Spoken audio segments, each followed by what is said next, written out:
Want to take screenshots faster on your Samsung phone without using the buttons? There's a simple way to add a screenshot button right to your navigation bar. In this video, I'll show you how to enable the screenshot button on your Samsung navigation bar. Let's turn it on right now. So first, open up the Store app on your Samsung phone. Then install the Good Lock app. Next, tap the play button.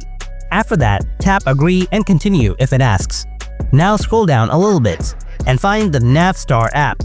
Install this app, and after installing, scroll up and tap on Navstar. Next, tap the Start button.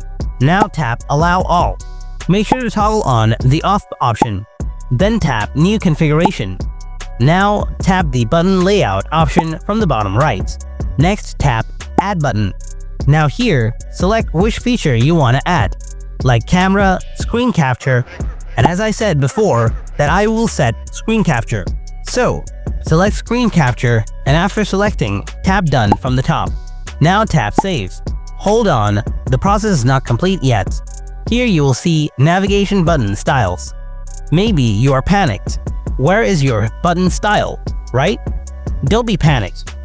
These are the defaults. If you scroll down a little bit, you will find your style at the very bottom. Now, simply tap and select your style. Now look at your navigation button below. It's changed. Now go to the home screen. Here you will see the screenshot button beside the Recent button. And now tap on it, and here it captured your phone's screen. It's interesting, isn't it? If you found this video helpful, then don't forget to hit that like button. And if you have any kind of questions, then ask me in the comment section below. Thanks for watching, I'll see you in the next video. Until then, stay tuned and take care.